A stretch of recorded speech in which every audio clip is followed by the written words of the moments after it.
Hello, ayan, mainit na po yung ating kawali. Maglagay po tayo ng mantika. Painitin lang po natin. At ito na po na hugasan ko na po ang beef natin. Lagyan po natin siya ng flour. Kailangan lagyan po natin siya ng flour. Kailangan maayos pong paglalagay ng flour. Lahat po ay makaut po siya ng flour. Kasi mas maganda po siya bago po natin siyang hindi po natin siya ididiretso talagang igigisa. Parang gagawin natin siya kanya is ipa-fry. Ay nalagay na po siya ng flour, salt, and pepper. Ilayan po, ilagay natin siya sa kawali. Parang nagpiprito lang po tayo. Kailangan kasi ang gusto po natin diyang makuha is mga golden brown po siya. Both side. Kailangan po naka-golden brown po ang both side para yung kumapit po yung lasa. At saka na may flour po siya. Mas maganda po yan sa paggawa ng beef stew. Sa pagpapalambot po ng ating beef. Ganyan po ang technique na ginagawa ko. Ang iba naman po ay ginigisan direct na ginigisan naman po yan. Depende po yan sa strategy niyo kung paano po kayo magluluto. Yan po siya. Lagyan po natin siya ng paper. Ganyan po natin.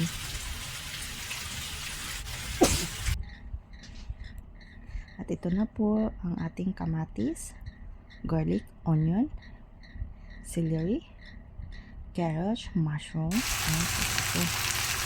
Lagyan po natin ng asin. Lagyan lang po tayo ng asin yung sakto lang po. Lagyan po lang na alas. Para lang po, habang piniprito po natin is ginihintay natin ng golden brown ay kumapit po yung lasa. Nagkaroon po siya ng lasa. Ganyan lang po, balik-balik pa rin lang po natin. Balik-balik pa rin lang natin yung ating beef.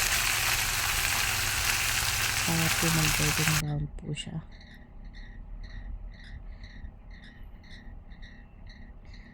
Yan po yung ating other ingredients po is pepper, celery, and carrot. Ayun po, nakita niyo po sa other side ng video ko po is brown po siya, golden brown. Yan po yung gusto natin ma-achieve sa ating beef. So, nalagay tayo ng flavor. So, hintayin lang po natin mag-golden brown po siya. Golden brown po natin.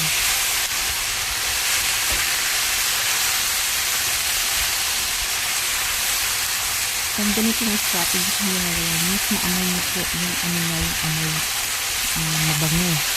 Kasi pinirito po natin siya. Ang iba po kasi po nagluluto at nagpapalangkat is binigisa po yung diretso sa bawang sibuyas. Tapos pagay po nila yung kanya. Doon na po silang mag-susitay. Parang pag-susitay po. Ang ginawa ko po rito sa beef is i-golden brown po natin siya. Dun po sa kabilang side is meron po ang kawali doon. Kasi naiinit naman po ko doon. Tapos nilagyan po ko ng mantika. Doon na po ako magigisa na garlic and onion. Habang dito po ay nagpiprito po ako sa kabila. Piniprito po natin yung ating beef. Ang ating specialty na beef stew.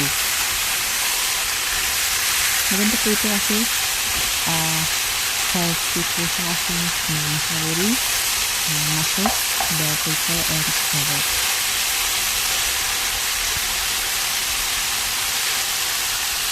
Ganyan lang po. Ang ganda po yung kulay. Ang ganda po ng kulay, hindi po ba? Para po tayo mag-iisang putsa. Yung tawagin.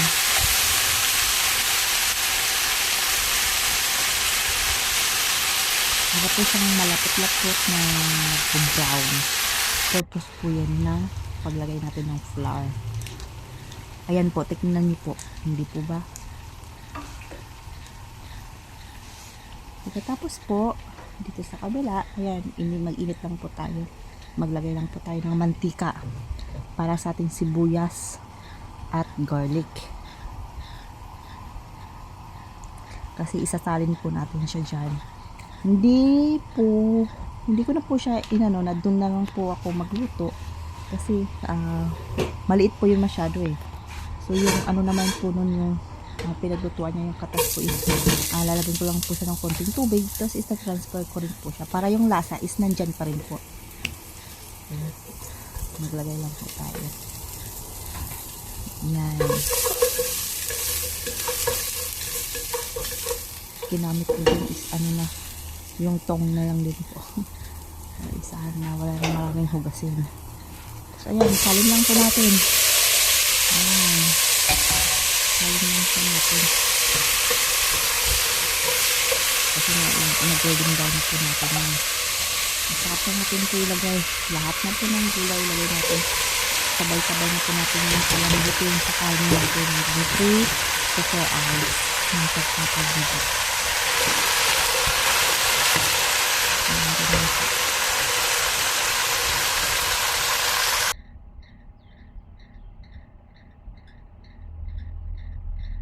Ayan, diba makulay siya. Meron tayong carrots and celery. Tapos ayun na po yung tomato. Yung tomato natin. Nilagay ko na po yung tomato. Magdagdag lang po tayo ng tubig kasi magpapalambutin pa po natin kasi yan eh. So kailangan tansyahin nyo lang po yung tubig. Tansya lang po tayo.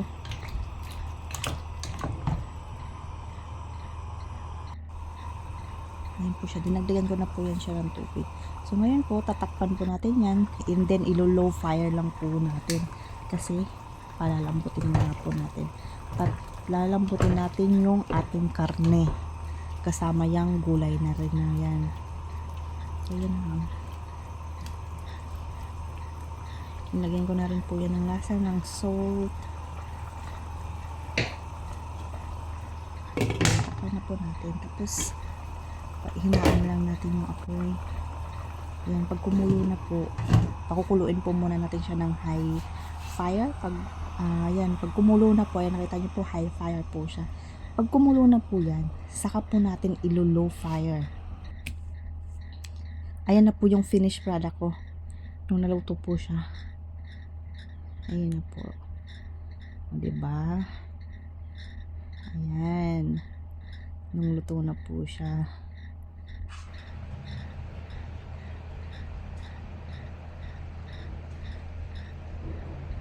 Ayan po. Comment nyo po ang inyong ginawang beef stew. Para malaman ko rin po kung anong mga nilagay nyo para mas ma-improve pa po natin. Share is your knowledge. Maraming salamat. Thank you. Bye-bye.